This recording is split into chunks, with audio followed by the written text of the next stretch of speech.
Why is the point guard position the most difficult position you can play on 2K24? This year, I haven't seen too many good point guards on 2K, but I decided to give it a shot and I created a point guard for myself. I'm going to share my experience with you guys. There is also a debate between the definition of a comp player. What's the makeup of a comp player? What's the makeup of a casual player? We got a bunch of comp players in the community claiming to be casuals and vice versa. We got casual players, straight bots out there claiming to be comp or jumping on the comp bandwagon. We finna break down all the details. Y'all be sure to drop a like and drop a sub if you can. You guys can help us get one step closer to 100K subscribers. A huge goal for us here on the channel. I would like to first reference this tweet from Nick Jonitis. He says, I need some clarification on comp and casual.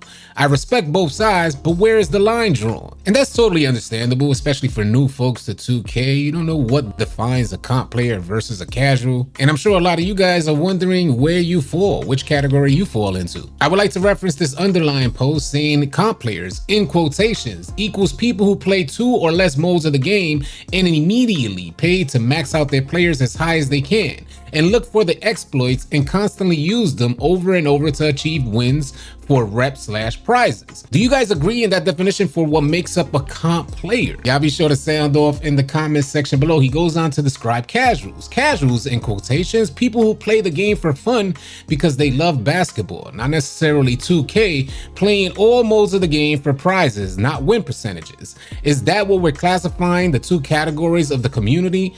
Only asking for clarification purposes, and your feedback will definitely be much appreciated on this topic. I want to get like a consensus, an idea of what you guys think defines a comp player and a casual player. From what I understand so far, the definition for each style of gameplay lies in the context in which you reference them. Oftentimes comp equals sweaty, and on the flip side of that, oftentimes casual equals bum or bot. So if you consider yourself somewhere in the middle like I do for myself, something like a competitive casual, then I guess you call me a sweaty bot or a sweaty bum. And I think a lot of you guys know what I mean. Sometimes you be like, yo, that boy's comp. And when referencing someone else within the comp community, be like, damn, that man comp. Shaking your head like, man, this man just looking for exploits. In my humble personal opinion, when referencing comp in complementary terms, it's those players who understand how to use exploits effectively from a team-oriented perspective, in the sense that you have passing IQ, a very high amount of court awareness, and just as easily as you can use those exploits, you could be just effective without them. In my humble opinion, referencing casuals, what makes up a casual is somebody who just doesn't play the game nearly as often. And I think there's levels to this casual category, because there's some casuals who play maybe an hour or two per day, and then there seems to be a lower tier of casuals who maybe get on once a week or during the weekends. Where do you guys fall in this category of comp or casual? Do you even want to be listed as either one?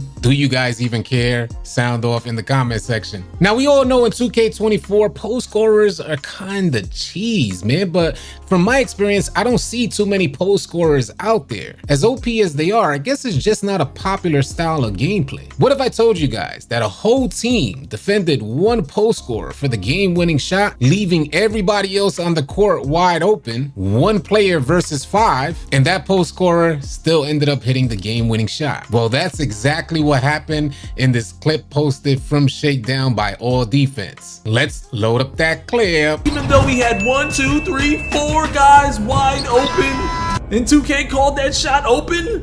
What? All Defense. And he might be the best center ever. With 5 seconds left on the clock, tells everybody to clear the space out. He's in the post, he ain't passing. Bottoms! This man done called out the whole defense and still dropped the bucket on the entire team. Does something need to be changed about post scorers on 2K24? Being that I don't personally come across them too often, I'd say leave them boys alone, but maybe they all live in particular game modes like 1v1 or 2v2. I'm sure a lot of you guys facing off against them in those type of game modes will be a complete nightmare if they're doing this in a 5v5 game mode against the entire team. That shot was considered open. Imagine having 5 defenders around you, all all trying to contest your shot, and 2K calls the shot open. It's scary out there. Post scorers are dominating. What do you guys think about that clip? Sound off in the comment section below. As I mentioned in the beginning of the video, I'm starting my journey at the PG position. I tried running PG for the very first time on 2K24 last night, and there's some things that I found real interesting about that position. One of the main things that I noticed, as overpowered as folks say that steals are in 2K24, I'm out there with silver badges and I didn't have to worry about getting the ball plucked. At least not as much as I thought I would have to. So I feel like I have freedom to make mistakes dribbling, which helps me tremendously in creating an open shot opportunity. But when it comes to that open shot opportunity, man, I gotta tell you, if you think you have it tough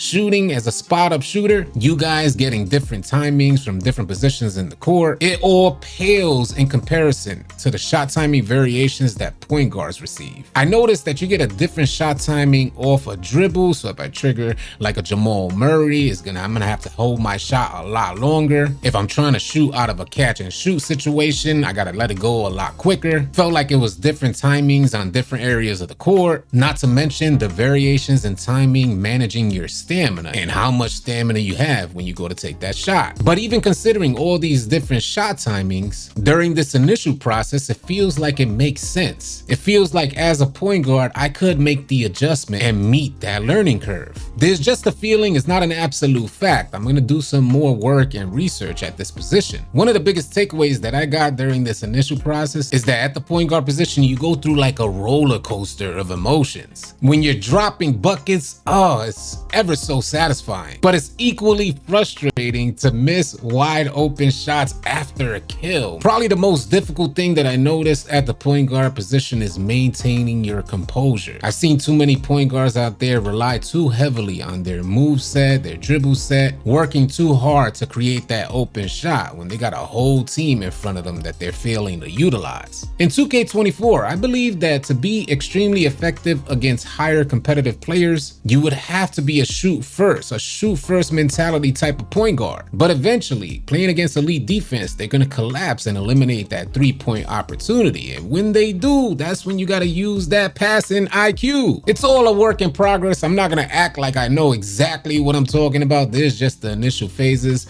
I'm hoping you guys could take the journey with me. I will be giving you consistent updates of my point guard journey and showing you how it comes along. Hopefully I can start live streaming some gameplay out there leading the offense. I will be going live a little later on today to talk some more about this stuff. Y'all be sure to tune in. Y'all be sure to keep it locked. If you guys are tired of running with randoms and you're looking for players to run with on NBA 2K, come on out and join our Discord. We'd love to have you. The link for Discord will be in the description below. I want to thank you guys so much for tuning in, and y'all be sure to keep it locked right here at AllCity Live TV, because we got a bunch more NBA 2K24 news, information, and updates coming your way. Drop a like and drop a sub on your way out. I'll catch you guys on the next video or live stream. Easy, y'all.